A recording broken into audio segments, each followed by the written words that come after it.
ଆରେ ଭାଇ ଜୟ ଶ୍ରୀରାମ ମୁଁ ପ୍ରଭାତ। ତ ଏବେ ଟାଇମ୍ ଆସି ହେଇଗଲାଣି 7ଟା ସକାଳ 7ଟା ହେଇଗଲାଣି। ଏଠି ଆମର ଚାଲିଛି କ'ଣ ନା ରୋଷେଇବାସ ରୋଷେଇ ଚାଲିଛି। ଭାଇ ଆମର ପଳେଇଲାଣି ବାଥରୁମ୍ ଗାଧୋଇବା ପାଇଁ, ସେ ତା କର୍ମକ୍ଷେତ୍ରକୁ ବାହାରି ପଳେଇବ। ଆଉ ମୋର ଏଇଠି ମୁଁ ଏବେ ଉଠିକି ଏଇଠି ରୋଷେଇ ଚଲେଇଛି। ଆଉ ବାହାର ପଟର ଦୃଶ୍ୟ ଟିକେ ଦେଖି ଦିଅନ୍ତୁ କେମିତି କ'ଣ ଅଛି, ଆଉ ଆଜିର ରୋଷେଇ କ'ଣ ଆପଣମାନଙ୍କ ସାମ୍ନାରେ। ଠିକ୍ ଅଛି, ଏଇଟା ରହିଛି ଆଜିର ବାହାର ପଟର ଦୃଶ୍ୟ।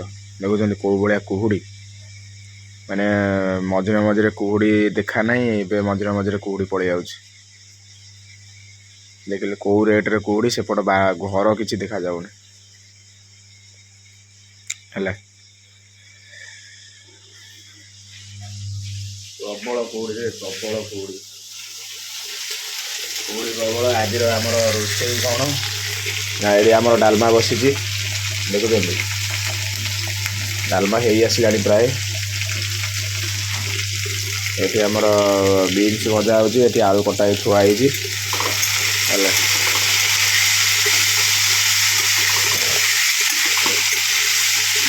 ପିଆଜ କାଟିକି ପକାଇବାକୁ ମନେ ନାହିଁ, ତା ଉପରେ ପକାଇବାକୁ ପଡ଼ିଲା। ଏମିତି ଚାଲିଛି ଆଜିର ସକାଳ। ତ ପୁଣି ଥରେ କହି ରଖୁଛି ଆପଣମାନଙ୍କୁ ଗୁଡ଼୍ ମର୍ଣ୍ଣିଂ, ଶୁଭ ସକାଳ।